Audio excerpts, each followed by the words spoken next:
마태복음 17장.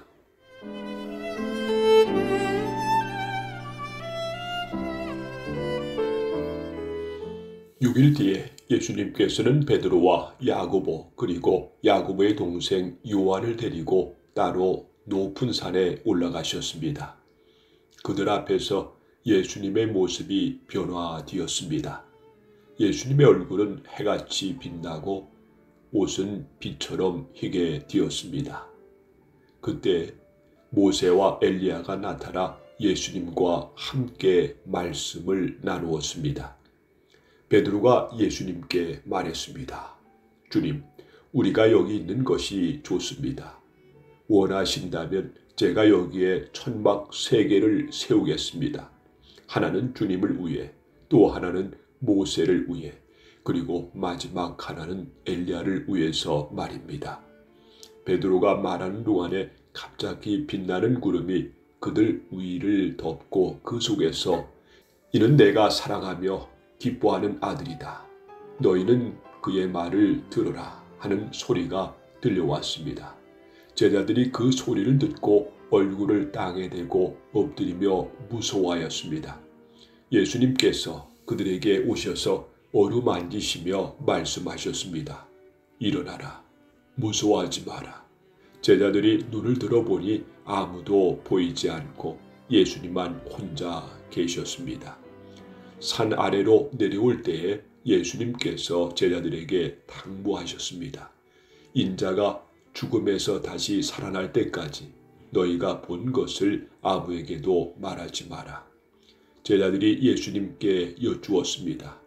어째서 율법학자들은 그리스도가 오기 전에 엘리야가 먼저 와야 한다고 말하는 것입니까?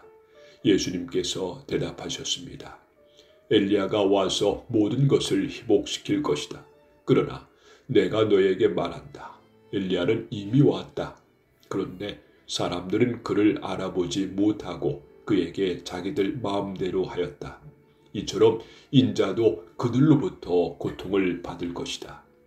그때서야 제자들이 예수님께서 세례자 요한을 두고 말씀하셨다는 것을 깨달았습니다.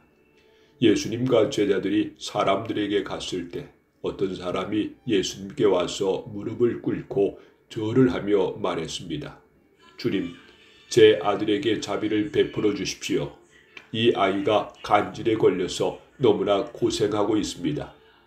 이 아이는 가끔 불에도 뛰어들고 물에도 뛰어듭니다.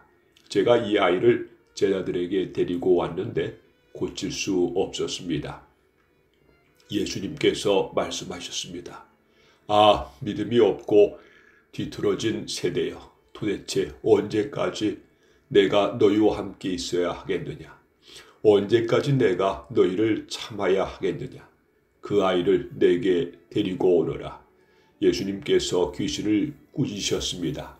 그러자 귀신이 아이에게서 나가고 그 아이는 즉시 나았습니다. 제자들이 예수님께 따라와서 물었습니다. 어째서 우리는 귀신을 쫓아낼 수 없습니까? 예수님께서 대답해 주셨습니다. 너희 믿음이 적어서이다. 내가 너에게 진정으로 말한다.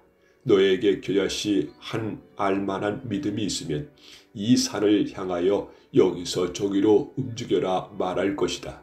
그러면 산이 움직일 것이다. 너희가 못할 일이 아무것도 없을 것이다. 제자들이 갈릴리에 모여 있을 때 예수님께서 그들에게 말씀하셨습니다. 인자가 사람들의 손에 넘겨질 것이고 사람들은 그를 죽일 것이다. 그러나 3일째 되는 날에 다시 살아날 것이다.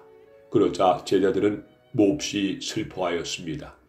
예수님과 제자들이 가버나움에 이르렀을 때 성전세를 걷는 사람들이 베드로에게 와서 물었습니다.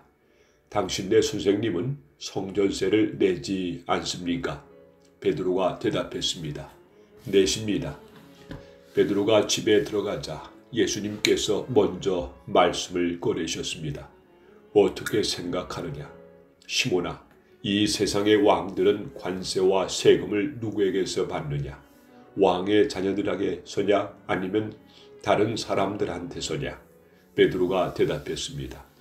다른 사람들에게서입니다. 예수님께서 베드로에게 말씀하셨습니다. 그러므로 왕의 자녀들은 세금을 낼 필요가 없다. 그러나 성전세 걷는 사람들을 자극해서는 안 되겠다.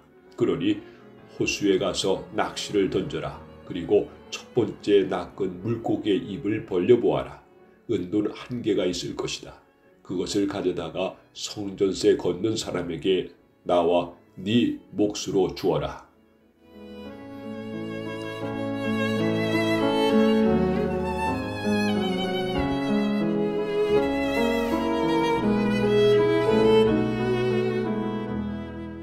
마태복음 18장.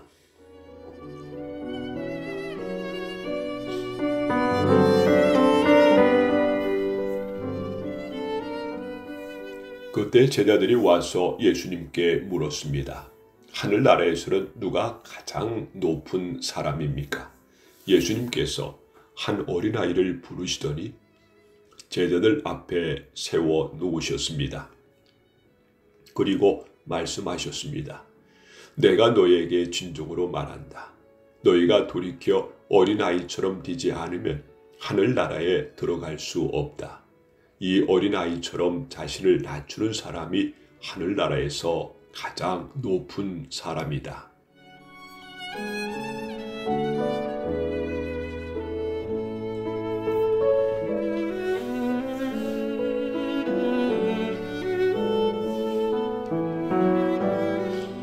누구든지 내 이름으로 이와 같은 어린아이를 환영하는 사람은 나를 환영하는 것이다.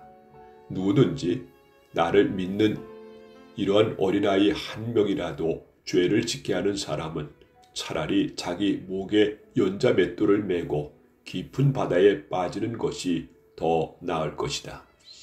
사람들을 넘어지게 하는 방해물 때문에 이 세상에 화가 미친다. 방해물이 없을 수는 없다. 그러나 사람들을 걸려 넘어지게 하는 방해물과 같은 사람에게는 화가 있다. 만일 너희의 손이나 발이 너를 넘어지게 하거든 잘라서 던져버려라. 장애인으로 영원한 생명에 들어가는 것이 2손과 2발을 가지고 영원한 불에 던져지는 것보다 훨씬 낫다.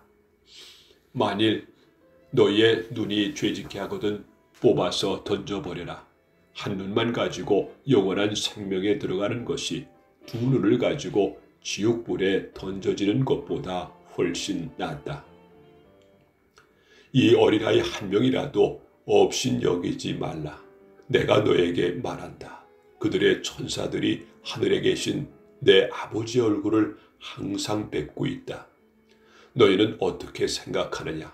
만일 어떤 사람에게 100마리의 양이 있는데 그 중에서 한 마리가 길을 잃었다면 산에 99마리의 양을 남겨두고 길 잃은 그 양을 찾으러 가지 않겠느냐? 내가 진정으로 말한다. 만일 양을 찾게 되면 길을 잃지 않은 99마리의 양보다 그 양 한 마리 때문에 더욱 기뻐할 것이다. 마찬가지로 이 어린아이 중 하나라도 잃어버리는 것은 하늘에 계신 너희 아버지의 뜻이 아니다. 만일 네 형제가 네게 죄를 짓거든 가서 단둘이 있을 때에 잘못을 지적하여라. 만일 그가 네 말을 들으면 네 형제를 얻을 것이다. 그러나 만일 네 말을 듣지 않으면 한두 사람을 데리고 다시 가거라. 그래서 네가 하는 모든 말에 2-3 사람의 증인을 대라. 만일 그들의 말도 들으려고 하지 않으면 교의에 말하여라. 만일 교의의 말도 듣지 않으려고 하면 이방 사람이나 세리처럼 여겨라. 내가 너희에게 진정으로 말한다. 너희가 이 세상에서 묶은 것은 하늘에서도 묶여 있을 것이다. 이 세상에서 너희가 푼 것은 하늘에서도 풀려 있을 것이다. 다시 너희에게 진정으로 말한다. 너희 가운데 2 사람이 이 세상에서 마음을 같이하여 무엇을 구하면 하늘에 계신 내 아버지께서 이루어 주실 것이다. 2-3 사람이 나의 이름으로 모인 곳에는 나도 그들 가운데 있을 것이다. 그때 베드로가 예수님께 와서 물었습니다. 주님, 형제가 제게 죄를 지으면 몇 번이나 용서해 주어야 합니까? 7번까지입니까?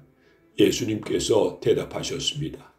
7번까지가 아니라 7번씩 70번까지라도 용서해 주어야 한다. 그러므로 하늘나라는 자기 종들과 셈을 가리려는 왕에 빗댈 수 있다. 왕이 셈을 시작할 때 10,000달란트를 빚진 종이 불려왔다. 그 종은 왕에게 돈을 갚을 수 없었다. 그래서 주인은 종에게 아내와 자녀들과 가진 것을 다 팔아 빚을 갚으라고 명령했다. 종은 주인의 무릎 아래 엎드려 빌었다. 기다려 주십시오. 제가 모든 것을 갚겠습니다. 주인은 그 종을 불쌍히 여기고 풀어주며 빚을 없던 것으로 해 주었다. 그런데 그 종이 나가서 자기에게 100데나리온을 빚진 동료를 만났다. 그는 동료의 멱살을 잡고 말했다. 나에게 빌린 돈을 어서 갚으라. 동료는 그 종의 무릎 아래 엎드려 빌었다. 기다려주게. 내가 모든 것을 갚겠네. 그러나 그 종은 들어주지 않았다. 가서 동료를 감옥에 넣고 자기에게 빚진 것을 다 갚을 때까지 갇혀있게 하였다. 다른 동료들이 이 광경을 보고 매우 딱하게 여겨 주인에게 가서 일어난 일을 자세히 말씀드렸다. 그러자 주인이 그 종을 불러 말했다. 이 악한 종아, 네가 나에게 빌기에 내가 네 모든 빚을 없던 것으로 해주었다. 내가 네게 자비를 베풀었던 것처럼 너도 네 동료에게 자비를 베풀어야 하지 않느냐. 그 주인은 매우 화가 나서 그 종을 감옥에 넣고 자기에게 빚진 것을 다 갚을 때까지 감옥에 있게 하였다. 이와 같이 너희가 형제를 마음으로부터 용서하지 않는다면 하늘에 계신 내 아버지께서도 너희에게 이같이 하실 것이다.